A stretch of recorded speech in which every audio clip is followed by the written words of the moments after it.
வணக்கம். வாழ்க வளமுடன். ஆன்ம நலம் மூலமாக உங்களை எல்லாம் சந்திப்பதிலே பெரும் மகிழ்ச்சி அடைகிறேன். இந்த இனிமையான மாலை போதிலே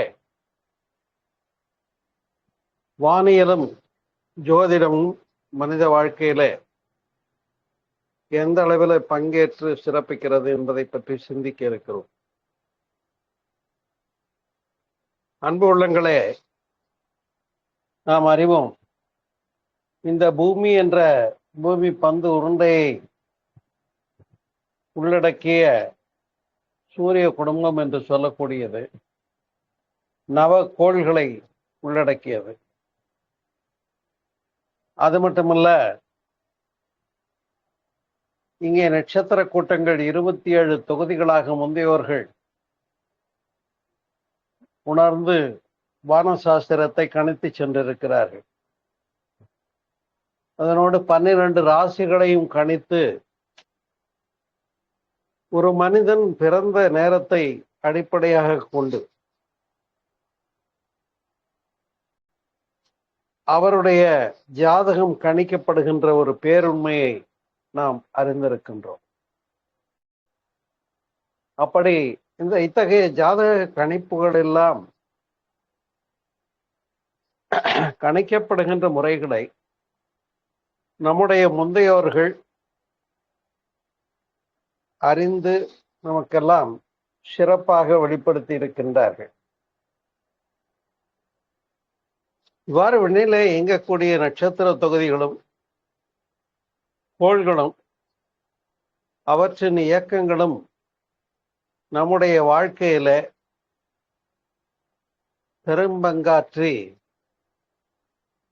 நன்மை தீமைகளை அமைக்கின்ற ஒரு சிறப்பை உணர்ந்திருந்தார்கள் முந்தையோர்கள். அந்த வகையிலே நாம் எல்லாம் ஜோதிட கணிப்புகளை, வானியல் சாஸ்திரங்களை எல்லாம் அறிந்த பேருண்மை பெற்ற மகத்தான உள்ளங்களை நம்முடைய முந்தையோர்களாக பெற்றிருக்கிறோம் என்று சொன்னால் அதுவே மிகவும் சிறப்புக்கும் பெருமைக்கும் உயர்வுக்கும் உரியதாக இருக்கிறது. வாருங்கள், அப்படி எந்த வகையிலே இந்த நவக்கோள்களுக்கும் ஞாயிறு, திங்கள், செவ்வாய், புதன், வியாழன், வெள்ளி, சனி, பாம்பிரண்டும் உடனே என்று சொன்னார்கள்.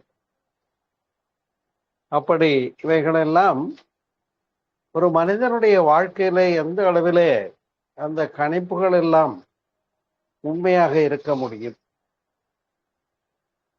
அவற்றை பற்றி நாம் ஒரு தெளிவான சிந்தனை கொண்டிருந்தால்தான் நம்முடைய வாழ்க்கையை மேற்கொண்டு அமைத்துக் கொள்வதற்கு சிறப்பாக இருக்கும் என்று கண்டார்கள். விண்ணிலே இயங்கக்கூடிய இந்த கோள்களுடைய இயக்கங்களை கணித்து அவை எந்த கோணத்திலே இருந்து அதனிலிருந்து வெளிப்படக்கூடிய கதிர்வீச்சுக்கள், அலைவேகங்கள் உண்டு. உதாரணமாக சந்திரன் என்று எடுத்துக்கொண்டோமே என்று சொன்னால் அது வெண்மை நிறமான கதிர்களை பரவி கொண்டிருக்கிறது. அப்படி சந்திரனுடைய வெண்மை நிறமான காந்த அலை கதிர்கள் நம்முடைய உடம்பிலே இரத்தத்தோடு தொடர்பு கொண்டு செயல்விளைவு அளிக்கக்கூடியது என்பதை அறிய வேண்டும்.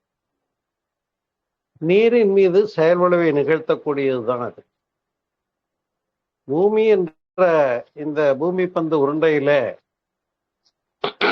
பெரும் பகுதி பரப்பை நிறைந்திருப்பது கடல் என்பதை அறிவோம். இப்ப கடல் என்று சொல்லக்கூடிய அந்த நீர்ப்பரப்பின் மீது சந்திரனுடைய காந்த அலை கதிர்கள், அந்த வெண்மை நிறமான கதிர்கள் செயல் விளைவை அளிக்கிறது என்பதை ஆதாரமாக கொள்ள முடியும். அப்படி என்றால் அமாவாசை பௌர்ணமி காலங்களிலே, முழு நிலவு அல்லது நிலவற்ற நாட்களிலே கடலிலே இருக்கக்கூடிய அலைகள், அந்த நீர்ப்பரப்பில் ஏற்படக்கூடிய விளைவுகள் தான் அப்படி அலை அதிகமாக இருக்கும் என்பதை அறிந்திருக்கும். நாம் கண்ட உண்மைதான். அதே போலதான் நீரினுடைய பண்பு நம்முடைய உடலிலே ரத்த ஓட்டமாக இருக்கிறது இல்லையா? அப்படி இருக்கக்கூடிய அந்த ரத்தம் என்று சொல்லக்கூடிய நீரின் அம்சத்தின் மீதும் சந்திரனுடைய காந்த அலை கதிர்கள் செயல் விளைவு கொடுக்கக்கூடியதாக இருக்கு. அதுக்கு உதாரணம், அந்த அமாவாசை பௌர்ணமி காலங்களிலே மிகுந்த விபத்துக்கள் நடக்கிறது என்று கணித்திருக்கிறார்கள். அது மட்டுமல்ல, மனவியல் படி மனநோயுற்றவர்களுக்கு அந்த விளைவுகளும் பெரிதும் வெளிப்படுகிறது என்பதை நாம் அறிவோம். உதாரணமாக பைத்தியம் பிடித்தவர்கள் என்று சொன்னால் அவங்களுடைய வெளிப்பாடுகள் அந்த காலகட்டங்களில் அமாவாசை பௌர்ணமியில அதிகமாக இருக்கும். அப்ப இரத்த ஓட்டத்தை பொறுத்தவரையில பிளட் பிரஷர் என்று சொல்லக்கூடிய பண்பிலே ஏற்படக்கூடிய மாற்றங்கள், கடல் பரப்பிலே நீர்பரப்பிலே ஏற்படக்கூடிய கதிர்வீச்சுகளுடைய மாற்றங்கள், இதையெல்லாம் முன்னுதாரணமாக வைத்து நாம் சிந்திக்கவும் புரிந்து கொள்ளவும் முடியும். ஒவ்வொரு கோள்களிலும் குறிப்பாக சந்திரனிலிருந்து வெளிப்படக்கூடிய காந்த அலை கதிர்கள் வெண்மையானவை. அவை நம்முடைய உடலிலே இருக்கக்கூடிய நீர்ப்பரப்பாகிய இரத்தத்தின் மீது செயல் விளைவை கொடுக்கிறது என்பதை அறியும். அதே போல சூரியன் என்று எடுத்துக்கொண்டோமே என்று சொன்னால், சூரியனானது ஆரஞ்சு நிறமான கதிர்களை பரவி கொண்டிருக்கிறது. சூரியனுடைய ஆரஞ்சு நிறமான கதிர்கள் நம்முடைய உடலிலே எலும்பினோடு தொடர்பு கொண்டு செயல்விளைவு அளிக்கக்கூடியதாக இருக்கிறது. புதன் கிரகம் என்று எடுத்துக்கொண்டால், புதன் கிரகமானதும் பச்சை நிறமான கதிர்களை பரவி கொண்டிருக்கிறது பாருங்கள். இந்த பச்சை நிறமான காந்த அலை கதிர்கள் நம்முடைய உடலிலே தோல் பகுதியோடு தொடர்பு கொண்டு செயல்விளைவு அளிக்கக்கூடியதாக இருக்கிறது. குரு கிரகம் என்று எடுத்துக்கொண்டால் பொன்னிறமான கதிர்களை பரவி கொண்டிருக்கிறது. அந்த குரு கிரகத்தினுடைய பொன்னிறமான காந்த அலை கதிர்கள் நம்முடைய உடலிலே மூளையினோடு தொடர்பு கொண்டு செயல்விளைவு அளிக்கக்கூடியதாக இருக்கிறது. நாம் அறிவோம், நம்முடைய உடலிலே 7 தாதுக்களாக அறிந்திருக்கிறோம். உணவிலிருந்து ரசமாகி, இரத்தமாகி, தசையாகி, கொழுப்பாகி, எலும்பாகி, மஜ்ஜையாகி, மூளையாகி, விந்துநாதம் என்றாகிறது. இதைத்தான் 7 தாதுக்கள் என்று சொல்வார்கள். இந்த 7 தாதுக்களிலேயும் போய் செயல்விளைவை கொடுக்கக்கூடிய கதிர்வீச்சுக்களை 9 கோள்களும் வழங்குகிறது. இதில் மாற்று கிடையாது, நிரூபிக்கப்பட்ட உண்மைதான். இப்ப நம்முடைய வாழ்க்கைக்கு நவக்கோள்களுக்கும் தொடர்பு உண்டா என்று கேட்டால் உண்டு. இன்னும் சொல்ல போனா,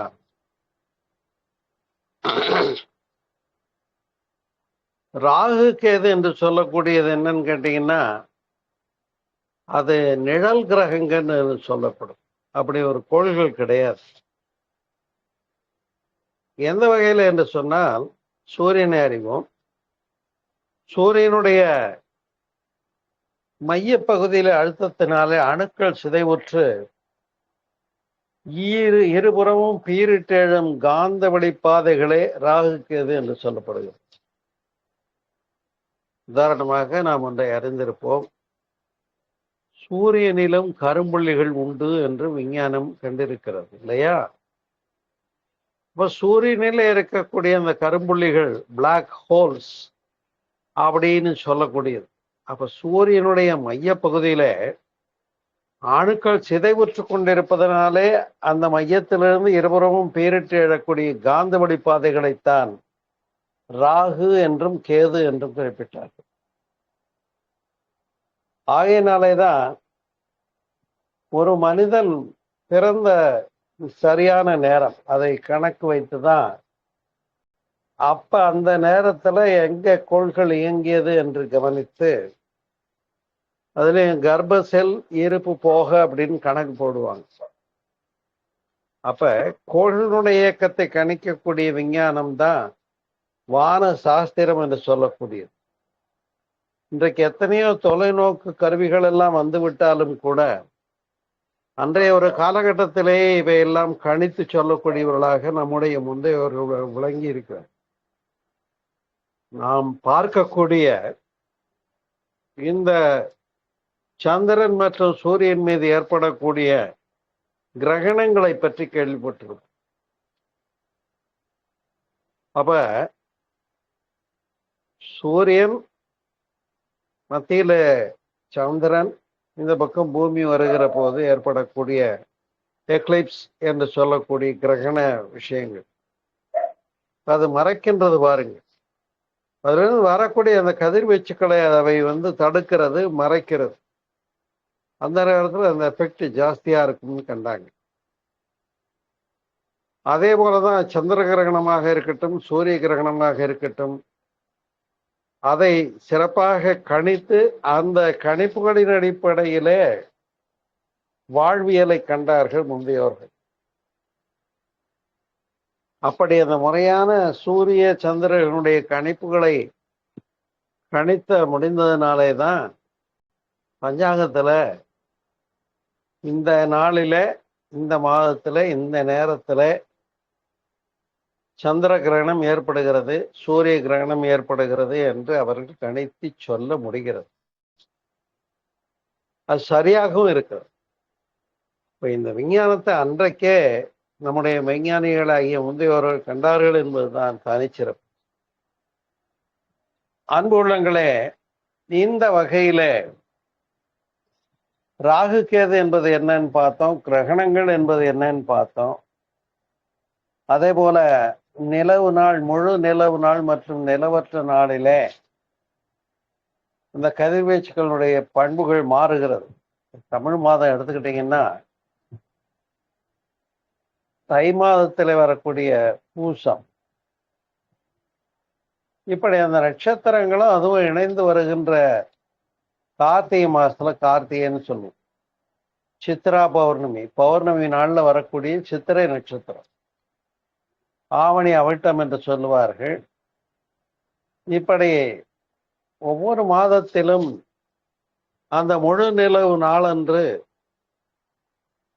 நம்முடைய வாழ்க்கையிலும் நம்முடைய உடல் மீதும் உரிய விளைவுகளை தருகிறது என்று கண்ட காரணத்தினாலே தான் ஒவ்வொரு மாதத்தினுடைய பௌர்ணமி நாட்களையும் வழிபாட்டுக்குரிய நாட்களாக பெரியவர்கள் கணித்தார். அதே போலத்தான் அமாவாசை நாட்கள். ஏனென்று சொன்னால் சாதாரண காலங்களை காட்டிலும் அந்த காலங்களிலே அந்த அலைவேகங்கள் அதிகமாக தோன்றுகிறது என்று கண்டார்கள். ஆகையினாலேதான் உதாரணமாக எப்படி மனநோய் வந்தவர்களுக்கு அந்த குறிப்பிட்ட நாட்கள்ல பாதிப்பு அதிகம் தெரியுது, பேய் பிடிச்சவங்களுக்கு அந்த நாட்கள்ல அதிகம் பாதிப்பு தெரிகிறது, விபத்துகள் ஏற்படுகிறது, பிளட் பிரஷர் அறியப்படுகிறது, இரத்த அழுத்தம் என்று சொல்லக்கூடிய. இப்படியெல்லாம் சிந்திக்கின்ற போது அப்ப இந்த கோளினுடைய இயக்கங்களை எல்லாம் கணிக்கின்ற ஜோதிட கணிப்புகள் எல்லாம் சரியானதுதானா என்று கேட்டா ஒரு சிறிய உதாரணம் மூலம் அதனை விளக்க முற்படுவோம். நண்பர்களே, நீங்கள் அறிந்திருப்பீர்கள், இணை கோடுகள் என்று பார்த்தோம். பேரலல், இரண்டு கோடுகளை வச்சுப்போம். இணை கோடுகள் என்று சொன்னாலே அவை வித்தியாசப்படுவதில்லை, ஒரே டிஸ்டன்ஸ்ல விரிகிறது. அந்த இணை கோடுகள் என்று சொல்லக்கூடியத ஒரு பேப்பர் வச்சு போட்டாலோ அல்லது மானசீகமா வடக்கையும் தெற்கையுமா நாம நீட்டா அந்த கோடுகளை எண்ணி பார்ப்போம். இல்லைன்னா உதாரணத்துக்கு உங்களுக்காக ரயில் தண்டவாளத்தை எடுத்துக்கொள்ளும். சிறிய வித்தியாசம் இருந்தாலும் என்ன ஆகும், அதன் மீது புகை வண்டி ஒழுங்கா செல்ல முடியாது. அப்ப அந்த இரண்டு கோடுகள் இணை கோடுகளாக இருக்கின்ற போது அந்த ரயில் தண்டவாளம் என்று சொல்லக்கூடியது காஷ்மீர்ல இருந்து கன்னியாகுமரி வரைக்கும் முழுக்க முழுக்க ஒன்று போலவே அமைந்து இயங்குறத பார்க்கிறோம் ரயில். அதே போலத்தான் இந்த இணைக்கோடுகளை எதற்காக சிந்திக்கிறோம் என்று சொன்னால், அது எப்பவுமே சந்திக்குமான்னு கேட்டா எவ்வளவு தூரம் போனாலும் சந்திக்காது என்றது அறிவு. ஆனா அதுல 0.005 சின்ன வித்தியாசம் வந்துருச்சு இணைக்கோடுகள்லயே அப்படின்னு. இப்போ இந்த மில்லியன்ஸ் அண்ட் மில்லியன்ஸ் ஆஃப் ஒளியாண்டுகள்னு சொல்லக்கூடிய அளவுக்கு அந்த ஒரு செவ்வாய்க்கோளோ புதன் கிரகமோ எவ்வளவு தூரத்துல இருக்குதோ அங்கிருந்து வரக்கூடிய கதிர்வீச்சுக்கள் கொஞ்சமே வித்தியாசப்படுமா இல்லையா? உதாரணமாக இங்கே ஒரு சிகப்பு விளக்கு எரிகிறது, இங்கே ஒரு நீல விளக்கு எரிகிறது. ஒவ்வொரு விளக்கும் அதனுக்கு கீழே உடனே இயல்பாகவே இருட்டையும் கொண்டிருக்கிறது. வெளிச்சம் என்று ஒன்று இருக்குமானால் இருட்டும் ஒளியின்மையும் அங்கே இயல்பாகிறது. அதுதான் இயற்கை, அதுதான் நியதி. அதே போல இங்கிருந்து வரக்கூடிய ஒரு வெளிச்ச அலைகள் அல்லது அந்த கோளிலிருந்து செவ்வாயிலிருந்து வெளிப்படக்கூடிய கதிர்வீச்சுக்கள் என்று எடுத்துக்கொண்டா, பொதுவாகவே ஒளியாக இருக்கட்டும் நேர்கோட்டில் செல்லும், அதே போல ஒளி. இப்ப இந்த கதிர்வீச்செல்லாம் வந்து ஒரு இடத்துல படும்போது அங்கே முட்டி மோதி திரும்புகிறது.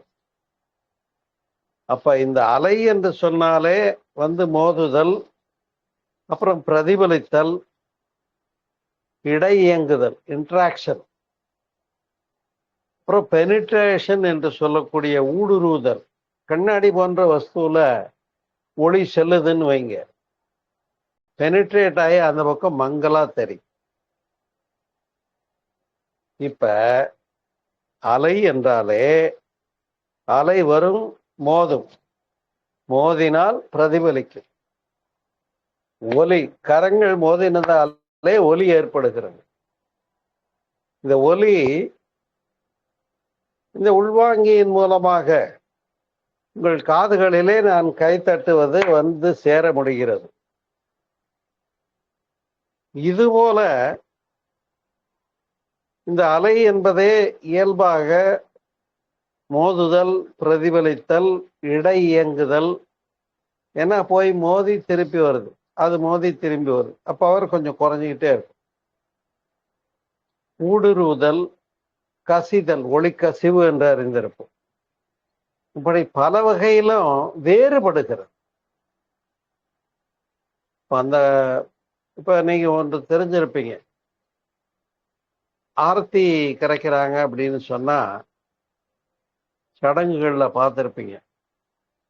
கொஞ்சம் போது வெள்ளை நிறமான மஞ்சளையும் மஞ்சள் நிறமான மஞ்சளையும் தண்ணியில கரைப்பாங்க.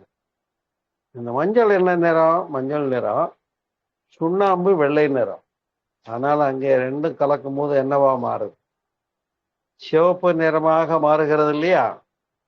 அதுபோல வேறு வேறு கதிர்வீச்சுக்கள் ஒன்றோடொன்று கலக்கிற போது அது நிறமாற்றமும் பெறும், அதனுடைய தன்மைகள்லையும் மாற்றம் பெறும். இப்ப நான் சொன்னது போல ஒரு பக்கம் சிகப்பு விளக்கு, ஒரு பக்கம் நீல நிற விளக்கு, ஒரு பக்கம் வெள்ளை நிற விளக்கு என்று சொன்னால் இது என்ன பண்ணும்? மற்றொரு கதிர்வீச்சு அலைய வேகப்படுத்தும், மிகைப்படுத்தும், மந்தப்படுத்தும். இப்ப இணைக்கோடுகள் சந்திக்கவே சந்திக்காதுன்னு சொன்னேன். ஆனா 0.005 அந்த அளவுக்கு ஒரு சின்ன வித்தியாசம் இருக்குன்னா எத்தனையோ ஒளி ஆண்டுகளுக்கு அப்பால் இருந்து வரக்கூடிய கதிர்வீச்சுக்களை கணிப்பதுல வித்தியாசம் வருமா இல்லையா? ஒன்றும் வேண்டாம். பல கடிகாரங்கள் ஒரே நேரத்தை காட்டுவதில்லைன்னு ஒரு பழமொழி உண்டு. ஆம். அப்ப நேரத்தை கணிச்சு சொல்லக்கூடிய ஜோதிட கணிப்புல பிறந்த நேரத்தை தானே எடுத்துக்கிறாங்க. அந்த பிறந்த நேரத்தை கணிச்சு சொல்றதுலயும் கரெக்டான விஷயமும் கணிப்பும் இருந்தாதான் அந்த கணிப்புகள் சுத்தமானதாக இருக்கும், விளைவுகள் தெளிவாக இருக்கும், உண்மையாகவும் இருக்கும். அதுல ஏற்படக்கூடிய வித்தியாசமா இருந்தா இதை கணித்து சொல்லக்கூடிய ஜோதிட கணிப்புகள் எல்லாம் முரண்பட்டதாகவே இருக்கும். ஆகையினாலேதான் பிளாட்ஃபாரம் ஜோதிடர் ஒரு மாதிரி சொல்றாரு, ஹோட்டல்ல லாட்ஜில் ரூம் போட்டு சொல்ற ஜோதிடர் ஒரு மாதிரி சொல்றாரு, நம்ம ஏரியாவில் வச்சு இருக்கிற ஜோசியக்காரரு வேற மாதிரி சொல்றாரு. இப்ப இந்த ஜோதிட கணிப்புகள் எல்லாம் வேறு மாதிரியாகவும் தெரிகிறது. என்ன காரணம் என்று கேட்டா, இதை இவ்வளவு துல்லியமாக கணிப்பது என்பது மிகவும் துர்லபமான விஷயம், ரொம்ப அபூர்வம், ரேர் கேஸ். கரெக்டா கணிக்கப்படுகிறதாக இருந்தால் மட்டுமே, மிகச்சரியாக கணிக்கக்கூடிய விஞ்ஞானத்தை அறிந்த ஒரு ஜோதிடராக இருந்தால் மட்டுமே அத்தகைய கோள்களில் வரக்கூடிய கதிர்வீச்சுக்கள் நம்முடைய உடலிலே, வாழ்க்கையிலே நம் மீது ஏற்படுத்துகின்ற அந்த வெளிப்பாடுகளை எல்லாம் துல்லியமாக கணித்து சொல்ல முடியும் ஜோதிட கலையில். இப்ப ஜோதிடம் ஏற்றுக்கொள்ளக்கூடியதா என்று ஒரு கேள்வியை முன்வைத்தோமே என்று சொன்னால், துல்லியமான கணிப்புகளாக இருந்தால் ஜோதிடம் ஏற்றுக்கொள்ளக்கூடியதே என்ற முடிவுக்கு வர முடியும். அப்ப துல்லியமான கணிப்பு இல்லை, கொஞ்சம் கணிப்பு மாறி போச்சுன்னா என்ன ஆகும்? கணிக்கப்பட்ட விளைவுகள் எல்லாம் வேறையாயிடும் இல்லைங்களா? கிளி ஜோசியக்காரனையும் தெரியும், குருவி ஜோசியக்காரனையும் தெரியணும். அப்ப இந்த வகையிலே தான் அந்த ஜோதிட கணிப்புகளை எல்லாம் முறையாக கணிக்க தெரிஞ்ச விற்பனர்களும் உண்டு. ஒரு வகையில பிறந்த நேரத்தை தெரிவித்த கையோடவே ஒரு ஜோதிடர் அந்த பிறந்த குழந்தைக்கு ஒரு உச்சம் இருக்கும், ஊனம் குறைபாடு இருக்கும், ஒரு மச்சம் இருக்கும் என்று கணித்து எழுதினார். அது சரியாக இருந்தது. அவர் எங்கேயோ இருக்கார் வெளியூர். அந்த அளவுக்கு சுத்தமாக ஜாதக கணிப்புகள் இருக்க முடியுமானா முடியும். ஆனா கணிக்க தெரிஞ்சவங்களா இருக்காங்களா, அந்த கணிப்பு சரியா இருக்காங்கிறத பொறுத்து விளைவுகளும் மாறுபடும் என்பதுதான் நாம் அறிய வேண்டும். அந்த வகையிலே தான் ஜோதிட கணிப்புகள் என்று சொல்லக்கூடியது துல்லியமான கணிப்புகளாக இருந்தால் அந்த விளைவுகள் நம் வாழ்க்கையில் செயல்பாட்டை விளைவுகளை தருவது உண்மைதான். துல்லியமா இல்லைன்னா அது குழப்பத்தை தான் மிச்சமாகும். இப்ப நாம் இதையெல்லாம் எந்த அளவுக்கு எடுத்துக்கலாம் அப்படிங்கிறது இப்ப நீங்களே எடை போட்டுக்க வேண்டிய விஷயமா ஆயிடுச்சு. இந்த ஒரு காரணத்தினாலே தான் அன்பர்களே, இதுல நடைமுறை சாத்தியம் உண்டா என்று பார்க்க வேண்டும். ராவுகால யமகண்டம்னு சொல்லுவாங்க. நான் இன்றைக்கு மனிதன் அறக்க பறக்க ஓடிக்கிட்டு இருக்க வாழ்க்கை முறைகளுக்கு இடையில நான் ராவுகாலம் வந்துட்டா எதையும் செய்ய மாட்டேன்னு நிறுத்தி வைக்க முடியுமான்னா முடியாது. ராவுகால யமகண்டதெல்லாம் நடைமுறையில பின்பற்றுவது என்பது அதுதான் அபூர்வமான விஷயமாகிவிட்டது. சொல்ல போனால் அமாவாசை பௌர்ணமி நாட்களுடைய பாதிப்புகளை கூட மக்கள் உணராதவர்களாகத்தான் இன்றைக்கு ஓடிக்கொண்டிருக்கிறார்கள் என்பது உண்மைதானே? ஆம். ஏன்னா மந்திரங்கள் என்று சொல்லக்கூடியது என்னவோ மனத்திறம்தான் மந்திரம் என்பது, வேற ஒன்றும் இல்லை. மனசக்தி தான் மந்திரம் என்று சொல்லக்கூடியது. எந்திரங்களை வச்சு பூஜை பண்ணுவாங்க, நீ பார்த்துருப்பீங்க, தகட்டுல எழுத்துக்களை பதிப்பிச்சு. அது வேற ஒன்றும் இல்லை, எந்திரம். அங்க பீஜாட்சரங்களை பதித்து அதை உச்சரித்து பல 100 1000 தடவைகள் லட்சக்கணக்கா அதை உச்சரிப்பு உருயேற்றப்படுகிறது. மந்திரங்களை சொல்லி சொல்லி சொல்லி உருயேற்றப்படும் போது அப்ப அந்த தகட்டுல அதுக்குரிய எஃபெக்ட் பதிய செய்யப்படுகிறது. அதனால அது அதைதான் எந்திரம்னாங்க. என்ன கேட்டா அது என் திறம் தான் எந்திரம் என்று சொல்லுது. நம்முடைய மனோசக்தி தான் அங்க போய் வேலை செய்யுது எந்திரமாக. மாயாஜால ஷோ நடத்துவாங்க, அது தந்திரம் என்பார்கள். வேற ஒன்றும் இல்லை, நம்முடைய திறமை தான் அது. ஏன்னா அந்த மேஜிக் ஷோவிலெல்லாம் மந்திரம் கால் மதிமுக்கால் என்று ஒரு பழமொழியே உண்டு. யோசனை பண்ணி பாருங்க, உண்மைதான் இல்லையா? ஆகையினாலே தான் அன்பு உள்ளங்களே, இந்த கோள்களுடைய இயக்கங்களை எல்லாம் புரிந்து வாழ்க்கையில நமக்கு நடத்தி கொள்வதற்கான அமிர்த நிலைகளை பற்றி எல்லாம், நம்ம உடம்புல உயிர் மையமாக இயங்குகின்ற தன்மை, ஒவ்வொரு பார்ட்லையும் நட்சத்திர வாரியா, உதாரணமா கால் பெருவிரல்ல இருந்து உள்ளங்கால், குதிக்கால், கணுக்கால், கெண்டைக்கால், அப்படி படிப்படியாக ஒவ்வொரு பகுதிகளில் நட்சத்திரம் வாரியா அமிர்த நிலை என்று ஒன்று இருக்கிறது. இந்த அமிர்த நிலை இடமாறிக்கொண்டே மேல பயணப்படும். வந்து மார்புக்கு மேல வந்து கண்டம், வாய், மூக்கு, கண்கள், புருவ மத்தி, துரியம் என்றெல்லாம் சென்று மீண்டும் கீழே இறங்கி வரும். இது எத்தனை பேருக்கு தெரியும்? நட்சத்திர அடிப்படையில அமிர்த நிலைகள்னு உண்டு. இந்த அமிர்த நிலைகள்னு சொல்லக்கூடியது அந்தந்த நட்சத்திரத்தின் போது அந்தந்த உடல் மையங்கள்ல நின்று செயல்படுது. குறிப்பாக தம்பதியர் ஒன்றிணைந்து ஒரு குழந்தை பேற்றுக்காக அமைகின்றார்கள். அப்ப அந்த அமிர்த நிலைகள்னு சொல்லக்கூடியது இந்த மார்புக்கு கீழே இயங்கினா அதனுடைய எஃபெக்ட் கம்மியா இருக்கும், நல்லா இருக்காது, சிறப்பா இருக்காது.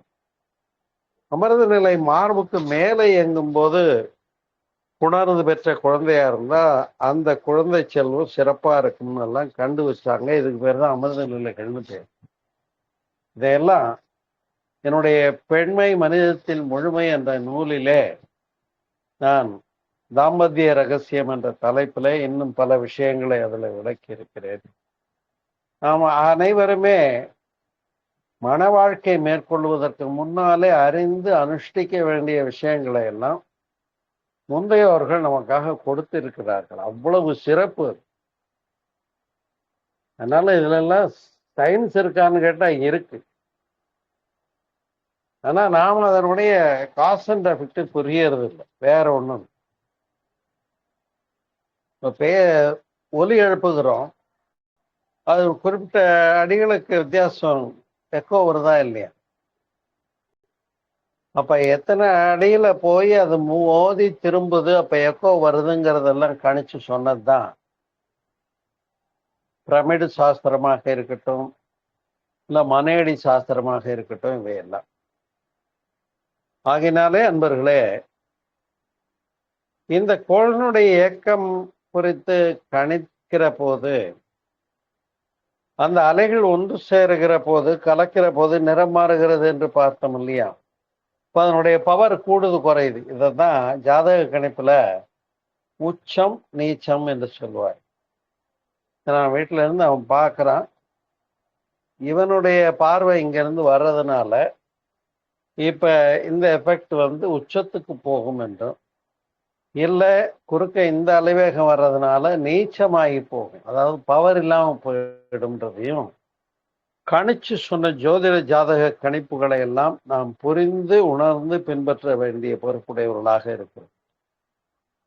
ஏனென்று சொன்னால், இந்த பிரபஞ்சம் என்று சொல்லக்கூடியது 200 மில்லியன் ஒளி ஆண்டுகள் உள்ளது.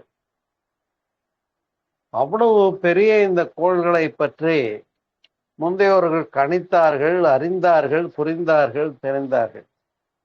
அதனாலதான் பாட்டுல சொன்னாங்க, நாளின் செய்யும் கோளின் செய்யும் வினைதானின் செய்யும் இல்லையா? ஒரு பாட்டு பாடி இருக்காங்களா இல்லையா?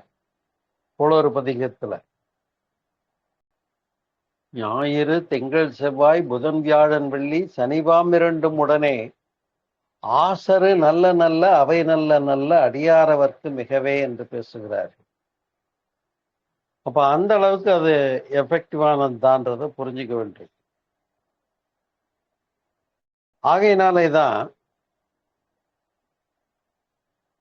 ஒரு வலி ஊழ்வலி என்று சொல்கிறோம். ஊழ் என்றால் விதியை குறிக்கும். நாம தலையெழுத்துன்னு சொல்றோம் இல்லையா, அதுதான். அத வள்ளுவர் சொல்லுகிறார், ஊழிற் பெருவலி யாவுளோ என்று பேசுகிறார். அப்ப இந்த ஜோதிட கணிப்புகள்ல நம்ம மேல திணிக்கப்பட்டு அதை எஃபெக்ட் கொடுக்கத்தான் செய்யும்னாலும் அதை வெல்லுவது எவ்வாறு என்பதற்குத்தான் நம்ம பரம்பொருளை நம்ப வேண்டும். நாம் அந்த பரம்பொருள் நிலையில அலைவேகம் இல்லாம நம்மை நிலைப்படுத்தி கொண்டு தியானிக்க தெரிந்திருந்தால், ப்ரே பண்ண தெரிஞ்சிருந்தா, இந்த கோள்களுடைய விளைவுகள் நம்மை பாதிக்காது என்பதை முந்தையோர்கள் சொன்னார்கள். அதுதான் குமரேசர் இரு தாளும் தண்டையும் சிதம்பும் எனக்கு முன்னே வந்து தோன்றிடனே நாளன் செய்யும் கோளன் செய்யும் வினைதான் செய்யும் என்று பாடிய சிறப்பாகவும். ஆகையினாலே ஊழ்வினை ஒருத்து வந்து ஊட்டும் என்றும் ஒரு பக்கம் பேசியிருக்கிறார். அது யாருன்னா சிலப்பதிகாரத்தை எழுதுகிற போது ஊழ்வினை ஒருத்து வந்து ஊட்டும் என்பதை வலியுறுத்துவதற்காகவே இந்த காப்பியத்தை எழுதுகிறேன் என்று இளங்கோவடிகள் பேசுகிறார். ஊழ்வினை ஒருத்து வந்து ஊட்டும்னா என்ன? விதியாகப்பட்டது வலியது, அதை யாரும் வெல்ல முடியாது இப்படின்னு சொன்னா எப்படியோ அதுதான் ஊழ்வினை ஒருத்து வந்து ஊட்டும் என்பது. அப்ப அந்த ஊழ்வினை என்று சொல்லக்கூடியது விதியாகப்பட்டது எவ்வளவு பலமானது, அதை மாற்ற முடியுமா என்பதுதான் இன்றைய சிந்தனை. அப்ப ஒருவன் கடுமையாக உழைக்கக்கூடியவனாக இருந்தால் ஊழையும் உப்பக்கம் காண்பர் என்றும் வள்ளுவம் பேசுகிறது. அவன் பெரட்டி போட்டு அடிப்பானான் கோள்களுடைய இயக்கங்களை. அப்ப அவையெல்லாம் என்னன்னு கேட்டா கோள்களுடைய அலைவேகங்கள் தான். நம்முடைய மனமும் சொல்லுங்க அலைவேகம் தானே. இப்ப நாம் மன வலிமை பெற்றவர்களாக, ஒருமை பெற்றவர்களாக, யோகம் செய்தவர்களாக, ஆக்கிரை மற்றும் துரியம் போன்ற பெருநிலைகளில் தியானம் செய்து மனோசக்தி பெற்றவர்களாக இருந்தா, இப்ப இந்த மனோசக்தியினுடைய அலைவேகமும் அங்க உள்ளே இருந்து வரக்கூடிய அலைவேகமும் ஒன்னோட ஒண்ணு ஒத்துப்போக செய்வது என்பது வெற்றி.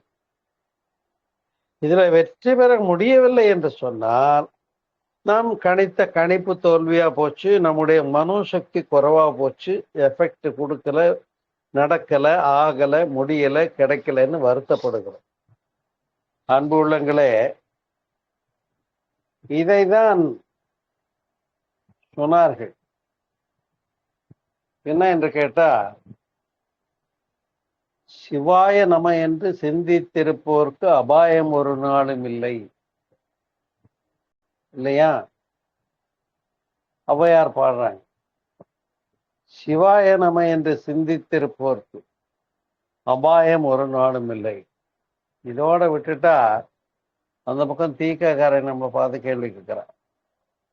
சிவாய நமன்னு சொல்லிட்டு அப்ப மின்சார நாற்காலியில உட்காருவியான்னு கேட்கிறான். ஆனா அதுக்கு பின்னால வருது மேல் விளக்கம், அதை நாம புரிஞ்சுக்கணும். சிவாய நம என்று சிந்தித்திருப்போருக்கு அபாயம் ஒரு நாளும் இல்லை, உபாயம் இதுவே. என்ன உபாயம் கொடுக்குறாங்க?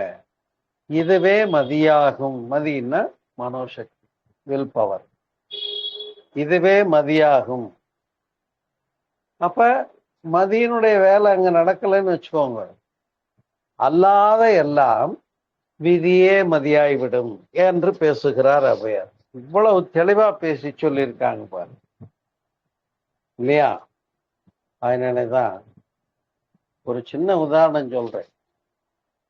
அவ்வளவு பெரிய ராமாயண காப்பியத்துல அந்த பஞ்சபாண்டவர்களிலே ஒருவன் தான் சகாதேவன், இல்லையா? நகுலன், சகாதேவன், பீமர், தர்மர், அர்ஜுனன் என்று அறிந்திருக்கு. இந்த சகாதேவன் என்று சொல்லக்கூடியவன் ஜோதிட கலையிலே வல்லவன். சகாதேவன் என்கிறவன் ஜோதிட கலையிலே வல்லவன். ஆனால் அவனே அதே மகாபாரதத்துல ஒரு இடத்துல சொல்றான், நான் என்னத்தை பெருசா கணிச்சு சொல்லி ஜோதிடத்துல பண்ணிட்டேன், குந்தி தேவிக்கு 5 பிள்ளைங்க தானே நாமளும் தெரிஞ்சிருக்கோம். ஆனா முன்னதாகவே சூரியன் மூலமாக கர்ணன் பிறந்தான் என்று கதையில இருக்கிறது. அப்ப 6 பிள்ளை உண்டுன்னு நானே கணிக்க தவறிட்டேன்னு சகாதேவன் ஒத்துக்கிறான். இதுதான் நம்ம சிந்திக்க வேண்டிய முக்கியமான இடங்கள். அதனாலேதான் ஜோதிட கணிப்புகள்ல நம்முடைய மனோசக்தியை ஒருமுகப்படுத்தப்பட்ட ஆற்றல் அலைவேகம் என்று சொல்லக்கூடியது, அங்கிருந்து ஒரு அலைவேகம் வருதுன்னா அந்த வைப்ரேஷனை சமன் செய்யக்கூடிய அளவுக்கு இங்கிருந்து ஒரு ஃப்ரீக்குவன்சியை கொடுக்கும் போது அதை வெல்ல முடியும், மாற்ற முடியும். ஆகையினாலதான் பெரியவங்க சொன்னாங்க, கோயிலுக்கு போய் சாமியை கும்பிடு, சாமி கும்பிட்டா கோள்கள் எல்லாம் பாதிக்காது உன்னைன்னு தைரியம் கொடுத்தாங்க. உண்டா இல்லையா? அதுதான்.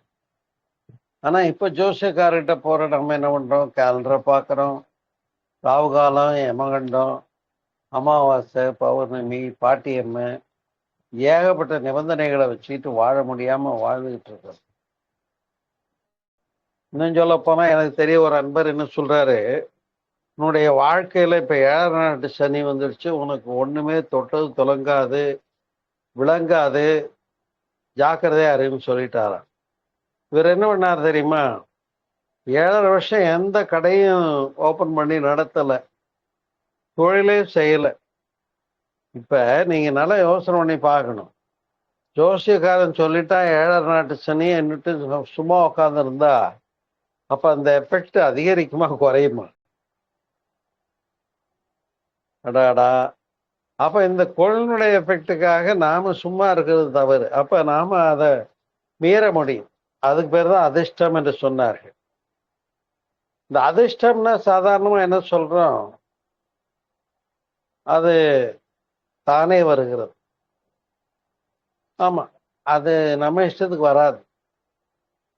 நம்ம இஷ்டத்துக்கு வரலைன்னா தான் அதுக்கு பேரே அதிர்ஷ்டம்னு பேரு. உண்டா இல்லையா? அதிர்ஷ்டத்துக்கு வர்றதுனால அதுக்கு பேரு அதிர்ஷ்டம். அதிர்ஷ்டம் நம்ம இஷ்டத்துக்கு வருமானா நம்ம இஷ்டத்துக்கு வராது. அப்ப நம்ம இஷ்டத்துக்கு வராத ஒன்றை பத்தி நாம கவலைப்பட்டு எதிர்பார்த்துக்கிட்டு உட்கார்ந்தோம்னா நாம எவ்வளவு புரியாதவங்கன்னு யோசனை பண்ணி பார்க்கணும். அதனாலேதான் அன்பர்களே, மிக சிறப்பாக நாம் ஜோதிடக்கலையை பற்றி தெரிந்து கொள்ள வேண்டும், புரிந்து கொள்ள வேண்டும், உணர வேண்டும் என்று சொன்னால் கணிப்புகள் சுத்தமாக இருந்தால் மட்டுமே ஏற்றுக்கொள்ளலாம் என்பது வெளிப்படையான ஒரு முடிவை கொள்ள வேண்டும். ஒன்று. இரண்டாவது, இந்த கோளினுடைய வரக்கூடிய கதிர்வீச்சுக்களை நம்மோடு ஒன்றுபடுத்திக் கொள்வதும் சமயம் செய்து கொள்வதும் பிணக்காக இல்லாம நல்லா இருக்கணும்னு அதை சங்கல்பம் பண்ணி அது மேல நம்ம அதை நம்மோடு ஒன்றுபடுத்தி கொள்ளுகின்ற கலைக்கு பேர் தான் தியானம், மெடிடேஷன் சொல்லக்கூடிய. இப்ப தியானத்துல இருக்கவங்களுக்கு அந்த கதிர்வீச்சுக்களை மாற்றுகின்ற சக்தி 0 வேவ் லெங்க்த்துக்கு போக முடியும் தியானத்துல. அப்ப வேவ் லெங்க்த் இல்லாத, அலைவேகம் இல்லாத நிலைபேறு நிலைக்கு சென்றவங்களுக்கு எதுவும் பாதிக்காதுன்னு சொன்னாங்க. அதுதான் சிறப்பான ஒன்றாகும். சரியா?